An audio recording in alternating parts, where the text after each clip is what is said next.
দেওয়ানপাড়ার বন্ধুরা সব কই, তাড়াতাড়ি লাইক কমেন্ট শেয়ার করো আর তোমাদের গ্রাম ঘুরিয়ে দেখাই। চলো, আর আজকে যাচ্ছে সেই দেওয়ানপাড়া, ঠিক আছে চলো। মায়াবী দেওয়ানপাড়া। মায়ানদী যেখানে ইংরেজি ইউ অক্ষরের মতো বেঁকে গেছে, ঠিক সেখানেই সবুজে মোড়া এক জনপদ দেওয়ানপাড়া। এই গ্রামের বাতাস যেন কথা বলে। ভোরের আলো ফুটতেই এখানকার বাঁশঝাড়ের ভেতর দিয়ে যখন সূর্য উঁকি দেয়, মনে হয় কোনো শিল্পী নিজ হাতে ক্যানভাস সাজিয়েছেন। বটতলার আসর। গ্রামের ঠিক মাঝখানে একটা বিশাল পুরনো বটগাছ।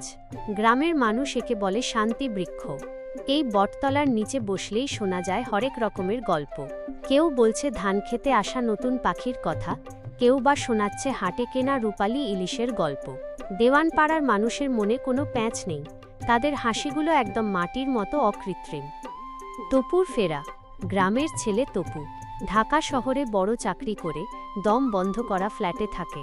৩ বছর পর সে যখন দেওয়ানপাড়ায় ফিরল, গ্রামের ধুলোমাখা গন্ধ নাকে আসতেই তার সব ক্লান্তি ধুয়ে গেল।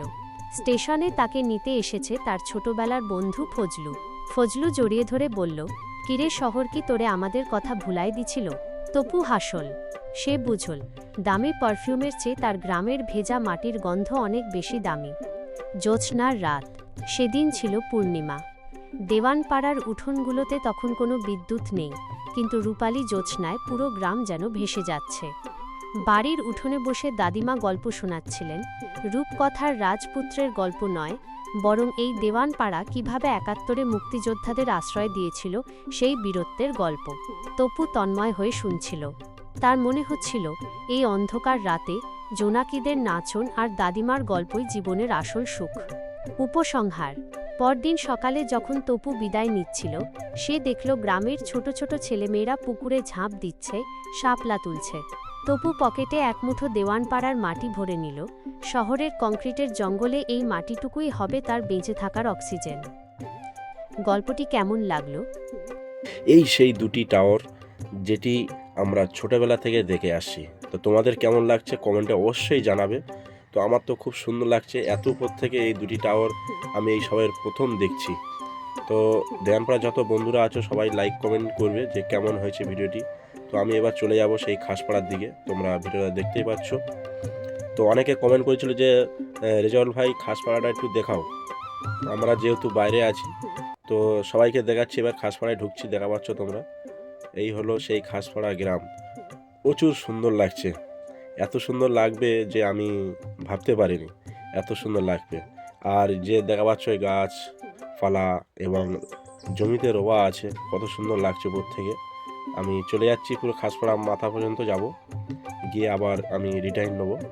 আর সবাই খাসপাড়া এবং দেওয়ানপাড়া থেকে সবাই কমেন্টে জানাবে যে কেমন হয়েছে তোমাদের গ্রামটা।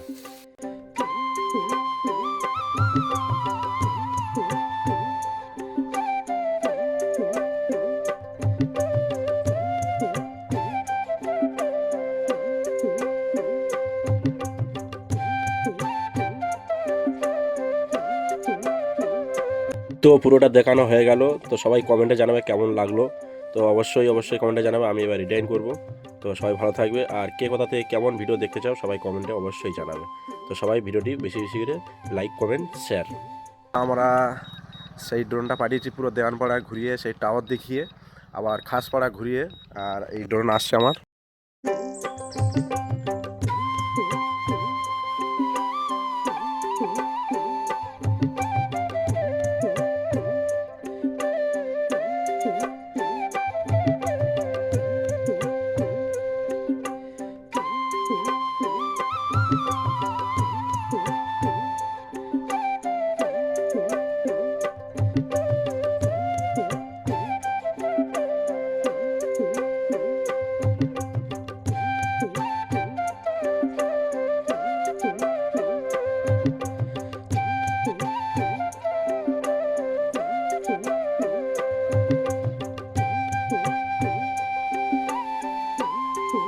বিশাল হাওয়ার চাপ, বিশাল হাওয়ার চাপ